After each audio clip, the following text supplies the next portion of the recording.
What's up guys, Tru3 here, and I'm bringing you guys another tutorial today.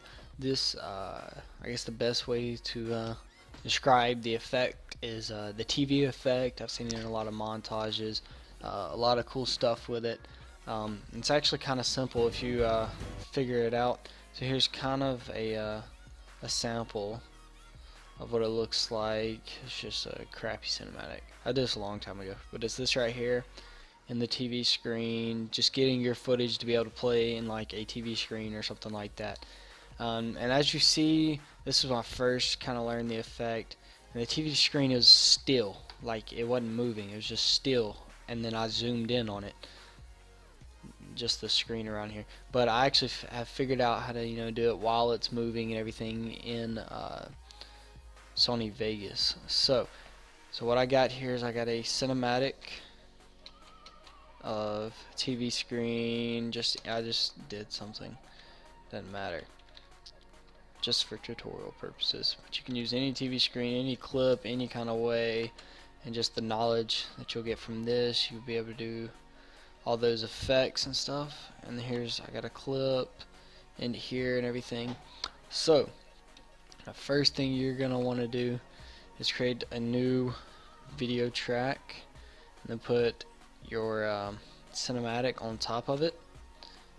And then what you want to do is go in here to your little square right here. It's your event pattern crowd tool. So go ahead and click into here, and now the key to this effect is masking. So what you have is you have position, which is this right here.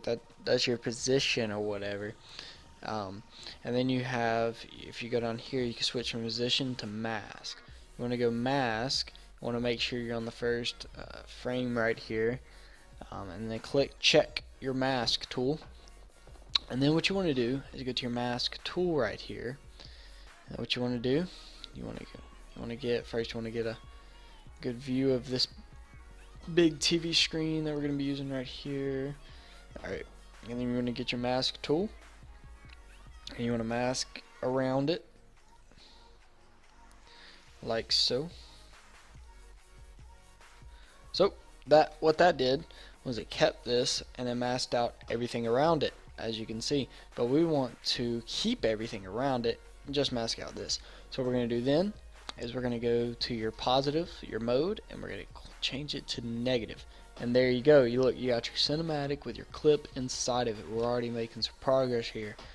One thing you want to do too is also take your feather type. I usually do both. I do about a 1 or so, and that just gets the edges kind of feathered to where it's not as just sharp or whatever. Alright, so here's the hard part. So that's pretty much all you have to do if it's still, if it's not gonna move. But you saw this cinematic moved. There you go. I clicked a few frames up and the mask stays in the same exact position, which makes it move. So we have to align this back to our TV screen here. So let me go back a few frames here. Alright, so right here, go back in. Alright, so we got right here, and this is just offset just a little bit, and all I did was go forward a few frames. What you want to do, if you just do this and start moving it, it's going to do the curves and warps, and you're going to get really confused and all that. So what you want to do is you want to hover over this point right here, click control, hold down control, and click. Let me zoom in here. Let me get a better look. Alright, yeah. So what you want to do is hold control and then just move your points. That's the best way to do it. Easiest. All your points, get them aligned right here. This one right here. I'm just doing this kind of rough just for tutorial purposes. Now as you see throughout this frame, it's aligned again. But we're going to keep going a few frames over, because the more frames that I click over, oh, never mind, sorry about that, I just moved my mask, not my frames. Let me put that back. Alright, yeah, alright, so we go a few more frames ahead, and then again it's moved off again.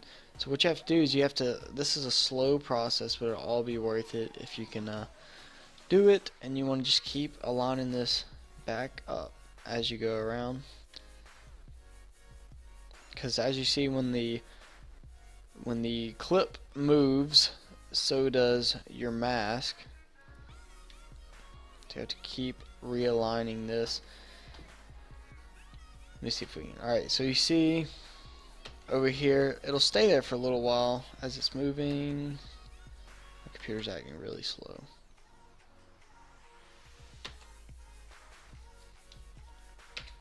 Try to pre-render this here.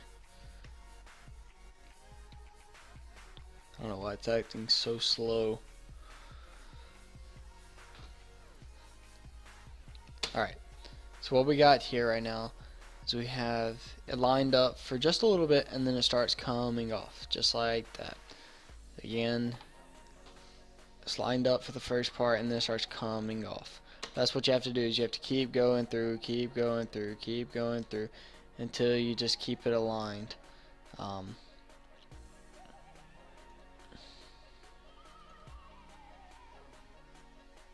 What just happened? Alright, now we're back. Alright, anyways, so that's how it happens. Now, another thing, so you have to literally just keep going through, masking out, masking, keep going up a few frames and repositioning your things on the TV screen. Go up a few frames, reposition it, go up a few frames, reposition it, on and on and on and on and on. So the other problem that you might see is that your clip is really zoomed in, and we don't want it to be zoomed in. So what we're going to do is you're going to take your clip and you're going to go to your event pattern crop tool, and instead of using your mask, you're going to use your position. So make sure your position, make sure you're on your first frame. Now you see, right, if you look over here, it's pretty zoomed in. So if you just take this, make it wide, it's less zoomed in, but you see it's crooked. So we have to do this until you get it positioned over here pretty good. That's looking pretty darn good. Yeah, so that's pretty good for, you know, like a cool little cinematic, or, you know, going into the clip or whatever. And then what you want to do, again, this takes a long time, but you want to just go in and you just want to go up a few frames, and you see it gets off, and you want to reposition this, maybe turn it if your screen's turning it, like so, and then just go back to your clip, go up a few frames until it gets off and you start seeing a lot of black like that, and we go in and position it again, and it's a pretty long process, but like I said, it looks pretty sick. If you can looks pretty sick in the end. So you can just keep doing that, keep doing that, keep doing that, keep doing that, and it all start to come together. And the more time you spend on it, getting your crops down, your positions right, the better it will look. So you see it looks pretty good for the first part, and then it kind of gets off or whatever. And another thing, if you look right here and you look really closely over here, you see the blue up under here. Again, that is all in your mask feathering. So if you want to get rid of that, you're going to feather it. You want to feather it more and more and more. So if you put this up to like a 3, it's going to feather it and blur it more. And like I said, I did these masks really fast, but if you spend a lot of time making sure they're in the right positions, you can do some really cool effects with it. And me personally, I would suggest, this is a really hard cinematic to do that too, just because it turns and goes up, so there's a lot of ways for this thing to get off position. So if you want to do one that if you're recording a cinematic to do this, I would go literally straight from the TV screen straight out, or from the TV screen straight in, so it's not turning like this is turning up. Just go straight in or straight out for a quick cinematic and do that. It you know, it's a lot less work. But pretty much that's it, guys, for this tutorial. Try it, just see how you like it, and let me know in the comments if you use this in a montage or episode, you want me to go watch it or whatever, anything like that, I'll go watch it, or any questions that you might have. I will definitely answer those. Well, anyways, guys, I'm Tru Effects, and if you have any uh, requests or anything, just leave it in the comments, and I'll get to it. Anyways, guys, thanks for watching, and I hope this tutorial adds a lot of light on your future montages. Anyways, see you guys.